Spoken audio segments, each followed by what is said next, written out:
Aujourd'hui, la France connaît une crise sanitaire où les entreprises sont mises aussi à mal avec la gestion des salariés qui nécessite l'adaptation de certaines mesures.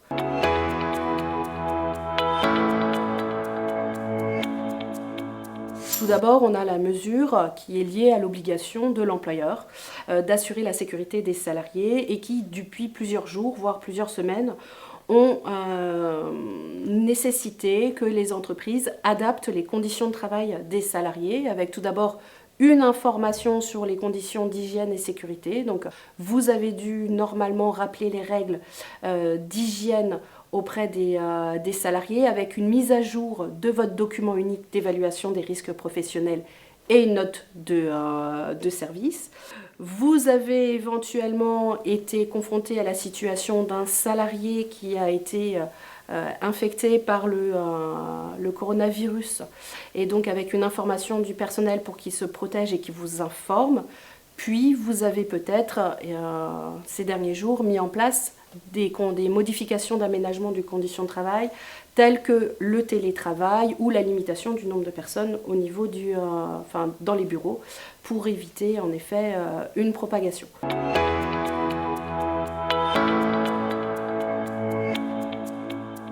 On est passé à un stade supérieur puisqu'en effet les entreprises sont confrontées à des salariés qui sont à la maison pour garder leurs enfants ou qui connaissent une baisse d'activité.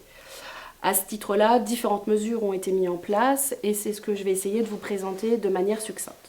Premier cas auquel vous êtes confrontés depuis la semaine dernière, c'est la fermeture des écoles où en effet des parents doivent rester à leur domicile pour garder leurs enfants.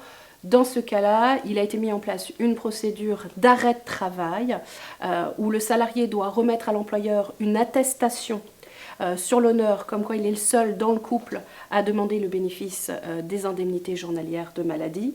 Donc il l'a fourni à l'employeur et c'est l'employeur qui déclare directement sur le site d'Amélie l'arrêt de travail du salarié. Puis après, comme d'habitude, on fera l'attestation pour qu'il bénéficie des indemnités journalières. Cet arrêt maladie sera assimilé et traité comme un arrêt maladie de droit commun. Ce n'est que la procédure de déclaration qui est dérogatoire, avec une annonce faite pour un renforcement d'une indemnisation uniquement pour les familles monoparentales. La deuxième mesure que vous risquez d'être confronté à mettre en place de manière assez générale, c'est l'activité partielle, c'est-à-dire le chômage partiel. Cette activité partielle, elle peut être partielle, c'est-à-dire une réduction du temps de travail des salariés, comme elle peut être totale, c'est-à-dire avec une cessation totale de l'activité de l'entreprise, avec peut-être un ou deux salariés qui resteraient en activité, mais sur le principe, pas d'activité pour la majeure partie des salariés. Aujourd'hui, le préalable va être soumis à des règles dérogatoires. On pourra le faire a posteriori, compte tenu de la mesure d'urgence, mais sur le principe, pour que les salariés, que l'entreprise bénéficie d'une indemnisation, en cours de période d'activité partielle, il faut faire un dossier préalable auprès de l'administration. Ce dossier préalable, on va déclarer le nombre de salariés concernés, la période, le volume d'heures demandées d'indemnisation, ce qui permettra à l'entreprise qui, à la fin du mois, quand elle fera ses payes, pourra avoir un remboursement de l'État d'une partie des heures chômées. Donc les salariés, eux, seront indemnisés sur une base de 70% du brut en allocation d'activité partielle, qui est exonéré de cotisations sociales, donc ce qui équivaut à 84% du net, soit une perte d'à peu près 15%. Ça, c'est l'entreprise qui fait l'avance. Et après, on demande un remboursement des heures chômées à l'État, qui indemnisera officiellement aujourd'hui sur les textes qui sont sortis à hauteur de 8,04 € de l'heure, voire en attente des textes peut-être avec une prise en charge à 100% des heures chômées maintenues à 70%.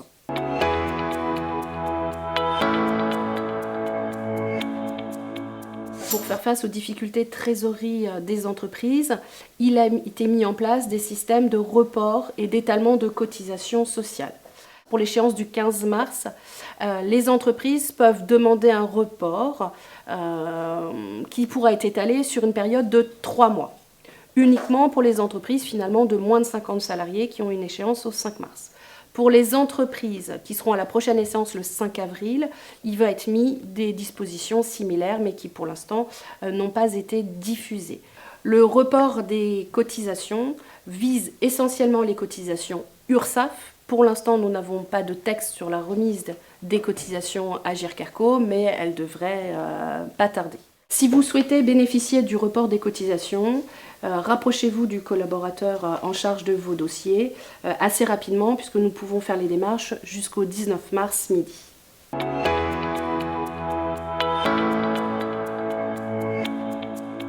Nous allons vous exposer donc, les mesures fiscales décidées par le gouvernement afin de soulager les entreprises.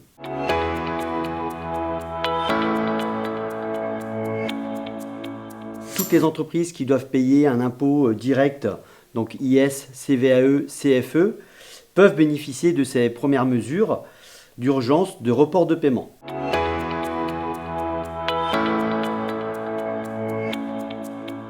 Le gouvernement a décidé de reporter le paiement au 15 juin de la compte d'IS qui était prévu au 15 mars, donc soit un report de délai de 3 mois pour toutes les entreprises qui auraient dû payer cet acompte, et cela sans condition. Alors si le Trésor public n'a pas encore prélevé cet acompte, vous pouvez vous opposer au prélèvement auprès de votre banque. Donc en règle générale, cette opposition, on peut la faire par voie électronique.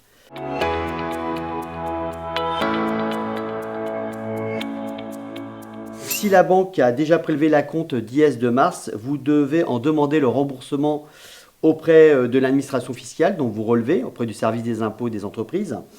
Vous devez pour cela remplir un imprimé. Donc l'imprimé est disponible sur le site impôts.gouv.fr ou auprès de votre collaborateur ou expert comptable qui pourra vous envoyer donc le document à compléter afin de bénéficier de la demande de report de paiement de l'IS que vous auriez payé au 15 mars.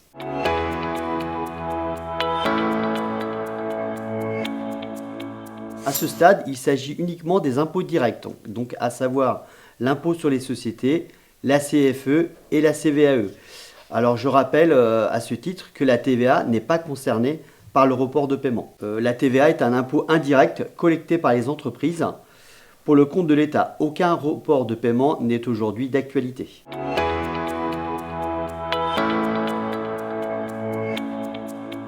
Vous pouvez suspendre ces prélèvements dans votre compte fiscal professionnel.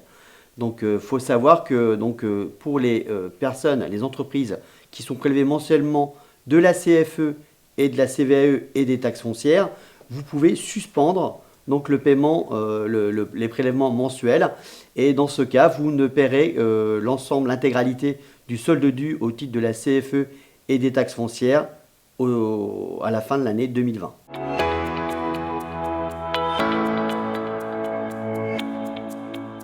Aucun délai ou remise n'est envisagé pour le prélèvement à la source de l'impôt sur le revenu.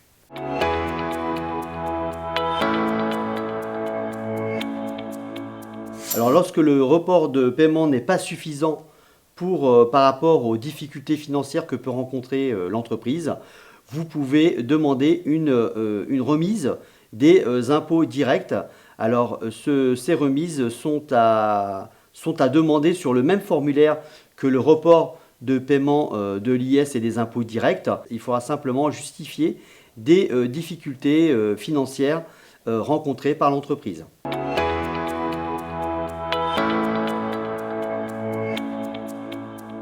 En complément des aides fiscales et sociales qu'on vient de vous énoncer, la Sécurité sociale des indépendants a décidé donc d'apporter un soutien aux chefs d'entreprise en faisant une suspension des cotisations sociales prévues au 20 mars 2020.